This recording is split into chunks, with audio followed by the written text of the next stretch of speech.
is the higher family. He's the most high, holy, and eternal, King of all kings, the only true, wise, and living God, the Almighty. Well, hello. So coming on now to pick it up on where we've gotten to in our ongoing review of the Balfour Declaration.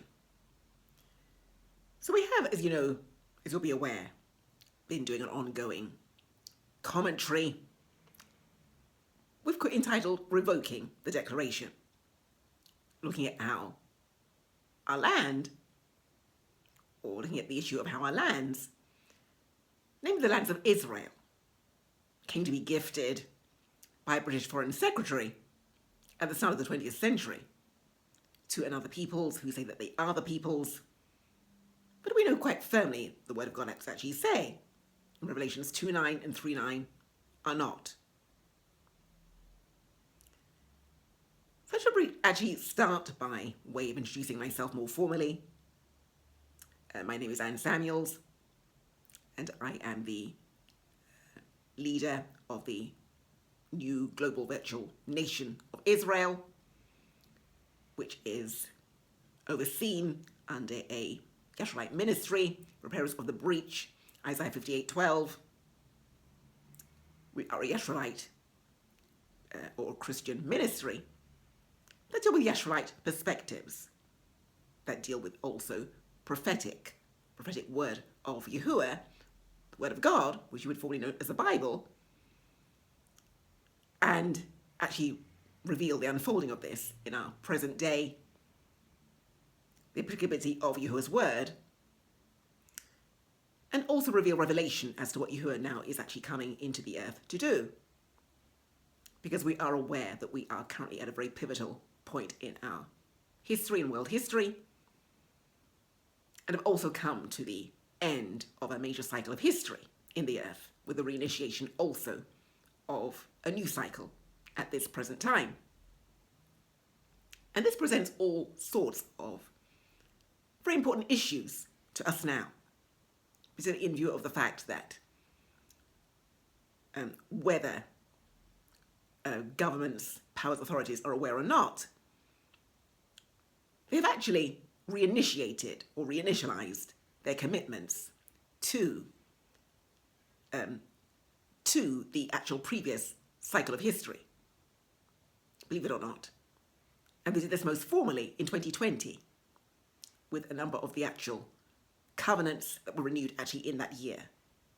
So I'm speaking here in spiritual terms, you'll understand. We are a ministry that do deal with prophetic spiritual perspectives, even of present day literal events. So speaking here both spiritually and prophetically. In 2020, we came to see that essentially what European nations did was renew their covenants to the actual spiritual, what I'm looking for, the actual spiritual modes of operating of their ancestors. So that's the underlying spiritual perspective of what actually transpired in 2020 around the whole unfolding of the pandemic, essentially. So this video is addressed really to powers, to governments, to authorities for this very reason. So we are aware, as we have said, that the earth has come through a major transitionary shift. Now the earth, we do know, does go through these transitions and shifts from time to time. Usually there's smaller shifts that do result in the transitions of balances of power, like a pendulum, shifting from west to east, every generation or so. So we're aware that this does actually transpire. But the actual shift we've now come through was actually more seismic than that. And the actual nature of the shift we've come through, these sort of shifts transpire roughly every 2,000 years or so. And they do also mark the transitions of powers or kingdoms, usually from one nation's or people's to another nation's or people's or system, either spiritually or physically. So when I say that, I mean that it can also, or does also usually mean a transition of a kingdom from one nation or peoples to another. So we're all very much aware that Yahuwah has given to each major civilization roughly a period of 2,000 years in which to rule. Edom or European nations are aware of this and very, very much began even to speak in the year 2000 in these sorts of terms, being aware that their hegemony potentially was coming to an end. And the wise of them who did surmise this were actually quite correct, because that was actually what was actually transpiring, all starting to actually come to pass. And the indicators around this were all present, similarly as they had been in the previous cycle that we then began to see conclude around 70 AD, which coincided with the actual expulsion of our peoples, Yashrael, from the land of Israel also. So look out for future content really from this channel. We may actually come to look back at some of those indicators to see the actual history of the two transitions and how much they did actually really overlap. Really, it should have been something that no one really missed.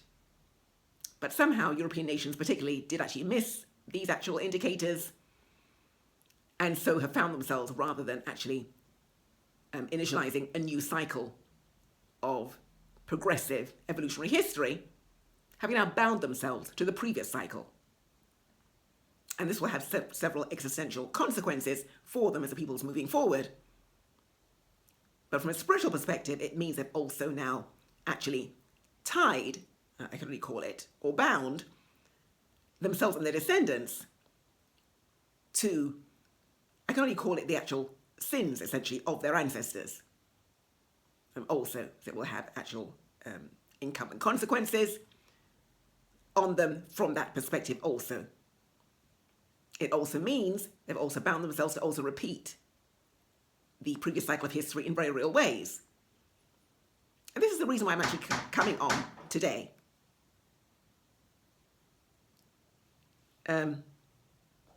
Excuse me.